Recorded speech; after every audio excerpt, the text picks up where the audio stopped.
Hey there, welcome to the Ecommerce Coffee Break podcast, where we share actionable tips and strategies to help you grow your online store and sell smarter. I'm your host, Klaus Lauter. In today's podcast episode, we discuss the rise of Try Before You Buy. Joining me on the show is Benjamin Davis, founder and CEO at TryNow.com. So let's get started. Hello and welcome to another episode of the Ecommerce Coffee Break podcast. Today we want to dive into the topic of the rise of the Try Before You Buy strategy for Shopify stores. You want to really find out where are the advantages, the benefits to bring this into your business. And for that, joining me on the show today is Benjamin Davis, is the founder and CEO of TryNow.com, a leading Try Before You Buy platform for Shopify merchants. Backed by 24 million in funding from the founders of PayPal, Affirm, Craft Ventures, and Shine Capital, TryNow empowers over 250 merchants to drive incredible revenue and bridge the gap between e-commerce and brick and mortar. So let's welcome him to the show. Hi, Ben. How are you today? Great, Klaus. How are you? I'm very well. Ben, let's dive right into it. For those who are new to the concept of Try Before You Buy, can you explain what it actually means and how it works? Yeah, so what we do is we allow shoppers to fill their cart with items to try and only pay for what they keep. So let's say you walked into a physical store and you want to try on that shirt you're wearing, a pair of jeans, maybe a couple different sizes. And you go in the fitting room. I say, hey, Klaus, before you go in the fitting room, just give me your credit card. I'll charge you for $327.32. But if it doesn't fit, no worries. You can go to the front, get a refund. It'll hit your statement in 14 business days. You'd say, Ben, you're crazy. I'm never going to pay to try these on. And of course, brick and mortar doesn't operate that way, but online does. And that is what's kind of fundamentally broken with the e-commerce model. We've grown accustomed with it. But back in 2000, when e-commerce came around, everyone said, this is not going to work. It's going to be hard to sell things online. How are you going to possibly sell apparel and other discretionary goods online? But, maybe pets food would work. Fast forward today, and obviously those naysayers were wrong, but there was a fundamental truth in what they were saying. And what they were alluding to is that consumer psychology just prefers to try things before they buy things. That's how we operate. We've operated forever.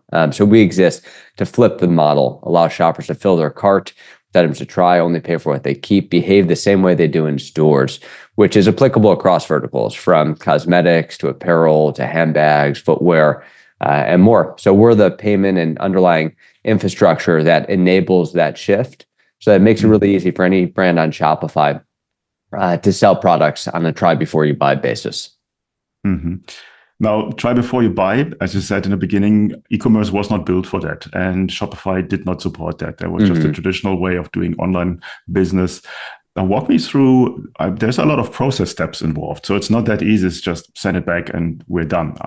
Walk me through the process of the whole purchase funnel and how it differs from a normal purchase online. Yeah, so it's a complex process. Before starting TryNow, I was running a brand. I was running an apparel brand, wanted to offer this Try Before You Buy program. So we actually did it manually.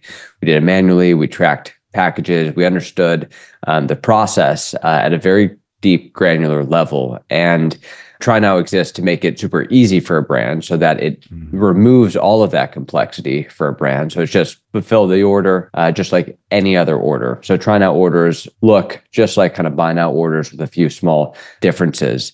But from an actual order step and order flow, shopper clicks the Try Before You Buy button on the product page that fills the cart with items to try. The amount due today is $0. The amount, if kept, is the underlying order value. They put in their credit card information, their shipping address, complete the checkout, all natively through Shopify checkout. We store that card, we vault it, we authorize the card to ensure they have the funds available, and an order is placed on the back end of their Shopify admin. They fulfill that order.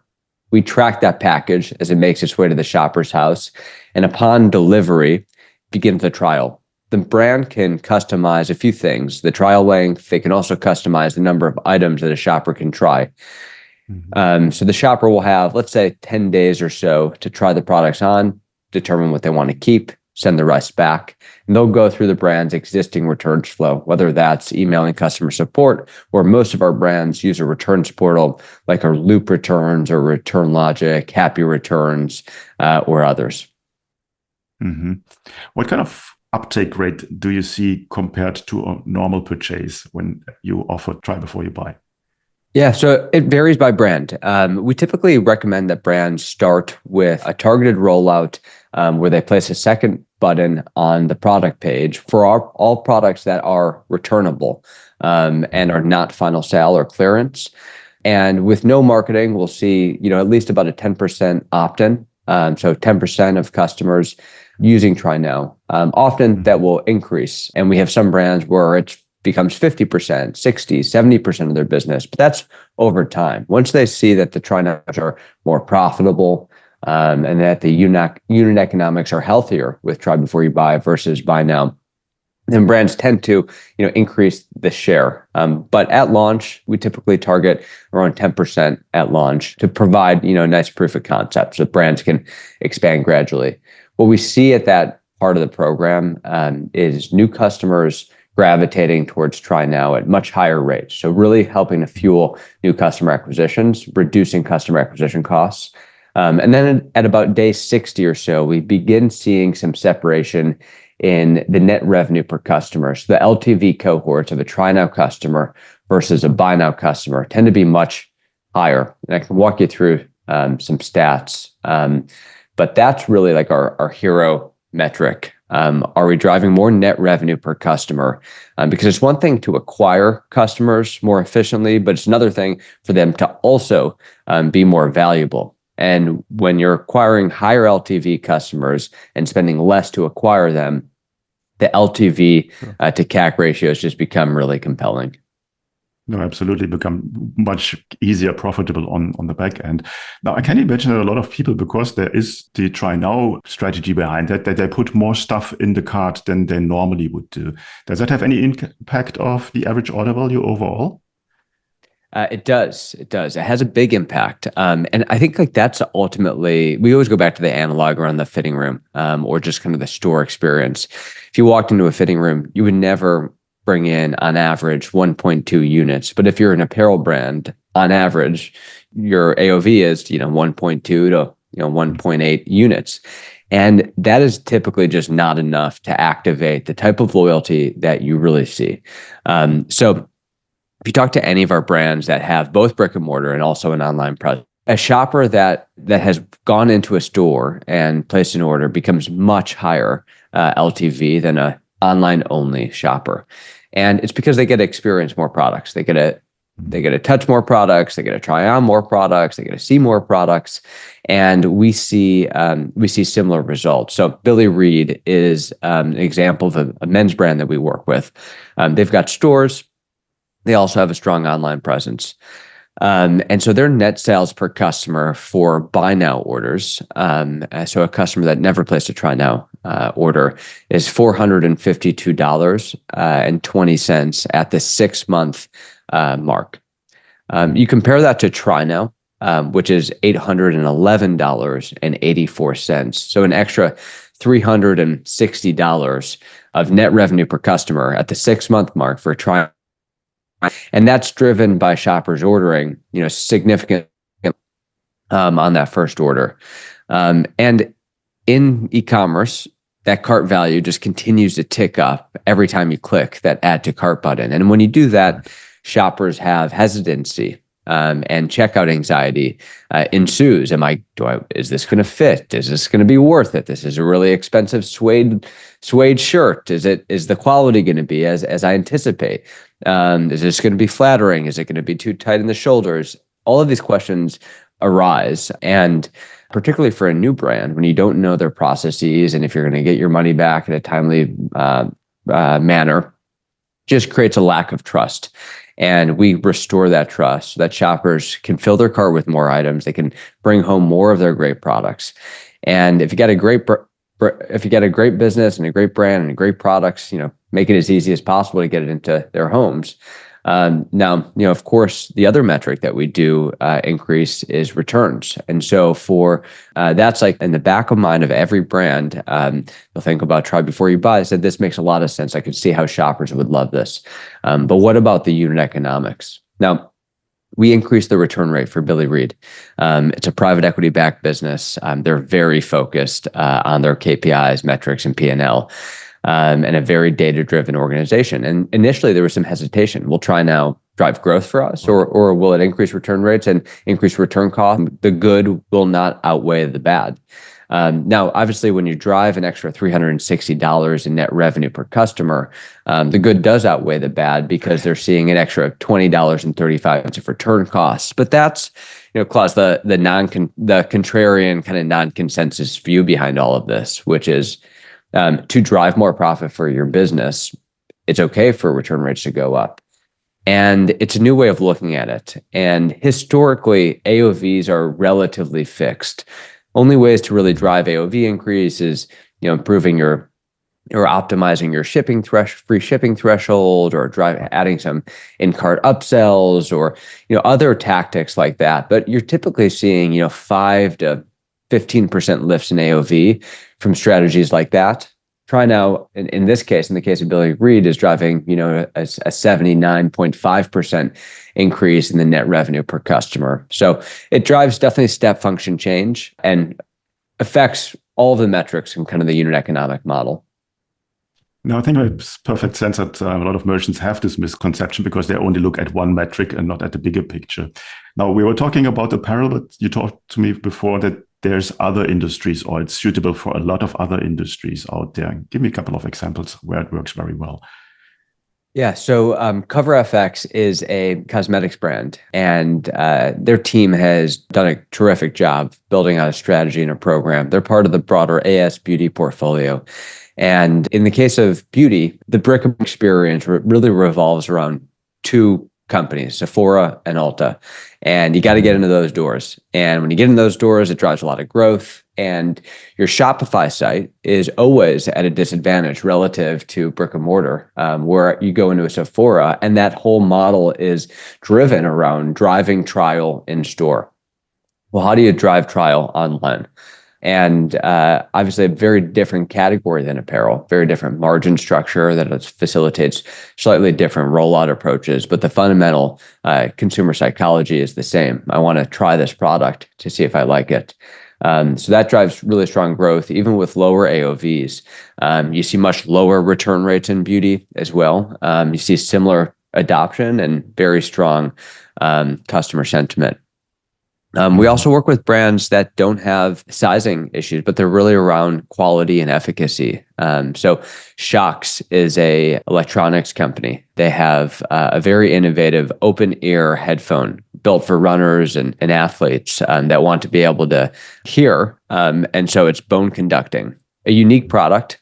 And they launched a campaign with TryNow, and their campaign performed as well as their heavily discounted campaigns. And so that's, I think a good case study around thinking about how to market a try before you buy program. When you allow shoppers to try products for free and only pay for what they keep, that cart value is $0. And so brands just don't need to use discounts as heavily. And that's true from headphones to apparel to cosmetics to handbags, to jewelry and other verticals that we work with. I think very important point that you mentioned, that you don't need to use that many discounts in your business anymore, because discounts, obviously, they also devalue your brand and they're just a pain in the neck to deal with. And if you find another way, I think that's probably the better way to deal with that. Now, let's talk a little bit about the integration into Shopify. How does that work? What can I customize? So our native Shopify app allows brands to download our app and go live very quickly. It can be self-service, or they can work with our team to help get them set up as part of a hands-on onboarding process. The process is downloading our app, dragging our app block onto the product page, and that adds a try before you buy button to the product page. A minor adjustment to the cart to drive a reduction in cart abandonment rates by having due today $0. The amount, if kept, would be the underlying order value. And then with our integration with Shopify Checkout, everything is pre-integrated within Shopify Checkout out of the box. So it's a pretty seamless process. I think where more time is involved is really building out the marketing strategy. So when brands go live initially, they go live in more of a passive way. gather some order volume, see shopper adoption, allow some returns to come back in, and understand the unit economics. Once they have confidence that this is driving really strong and profitable growth for their business, then we build out a marketing strategy, which typically starts with email, SMS, and begin testing into some paid ads. A good proxy for marketing try before you buy is anywhere where discounts are used in the flow, replace that with try before you buy. Try to drive those full price sales that are more brand enhancing, and then push discounts further down in the funnel.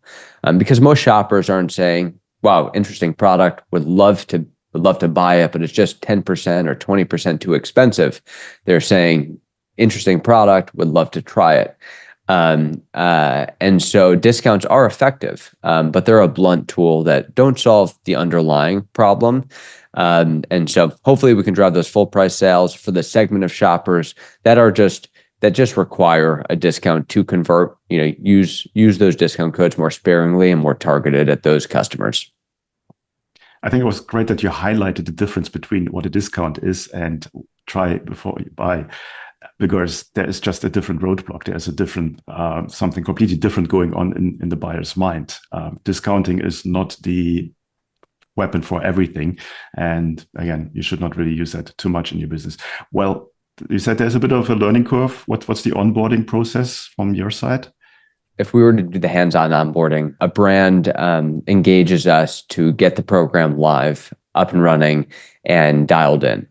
So we'll be there with the brand at every step of the way. And so the brand, depending on a few different factors around their site, the brand will pay us a fee, but we don't like taking implementation fees. So we actually credit that against their future fees. It just allows us to spend the time with the brand so that the implementation fee is effectively free. From a technical perspective, we'll provide any customizations, which typically can be done out of the box, but to the extent a brand has a very custom site or a headless site, it can't be done out of the box. And so we'll make those adjustments on their behalf. And deliver an end-to-end try before you buy program within about 5 business days. Okay. You already mentioned a couple of brands you're working with. Who's your perfect customer? Are there specific industries or verticals that you work more with than others? We're pretty well diversified across verticals, from apparel to filtered shower heads to cosmetics to fragrance, skincare, color cosmetics. So we work across brands. I'd say like one key denominator is that we work with brands that are confident in their products. If they really believe in their products and they want to get it into shoppers' homes, then we're a great fit. But whether that's an AOV of $50 or it's an AOV of $500 or an AOV of $5,000, all of them are our customers. We have customers across all of those ranges. Okay, cool. Tell me a little bit about your pricing structure. How do you charge? Yeah, so we charge a fee of 2.99% of the net order value plus 99 cents an order. No contracts. It's all order to order. If a brand isn't driving growth with Try Before You Buy and TryNow, they shouldn't pay us. So very customer-centric pricing. They believe in their products, so they allow their shoppers to try before they buy. We believe in our product, so we allow merchants to try us in a similar fashion. Okay, that's basically a no-brainer to try it out and just to see what kind of results it brings. And I'm sure it will, for most brands, it will bring really good results. Before our coffee break comes to an end today, is there anything that you want to share with our listeners that we haven't talked about yet? I think the last thing I'd leave your listeners with is Amazon Prime Try Before You Buy and the growth that they're seeing. It is it's been a secret weapon for their soft lines business, and because Amazon does not need to and they're not required to break it out in their financials and report it separately, they can keep it a bit more under the radar. But it is referred to by Amazon's leadership team as the second most successful Amazon program in recent history, second to Amazon Web Services. It's been a huge driver of conversion and a huge driver of LTV. And many brands are on Amazon Prime Try Before You Buy. And some of the largest brands, both on Shopify and on Amazon, are leveraging that program. So True Classic is an example of a brand that's on Amazon Prime, Try Before You Buy, and they're also a customer of TryNow, because in order to ensure that their site maintains feature parity within Amazon and is competitive with Amazon, they need to have that Amazon level infrastructure powering their site. So I'd say keep an eye out for the trends and the continued expansion. But over the past 3 years, Amazon Prime Try Before You Buy has become a powerhouse for their soft lines business. Okay, I think that speaks for itself. Amazon is the gorilla in the park, so if they make a lot of money through that and deliver the service that the customer wants, that's a good example that you will have that or should have that in your Shopify store as well. Where can people go and find out more about you guys?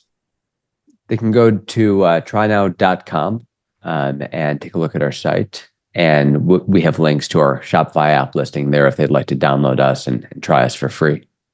Okay, I will put the link in the show notes and you're just one click away. Ben, thanks so much for your time today. I think that was a very good overview of something I would recommend to every listener to try it out and get a feeling on how this converts much better and you can get rid of your discount codes. Thanks so much for your time today. Thanks, Klaus. I appreciate it.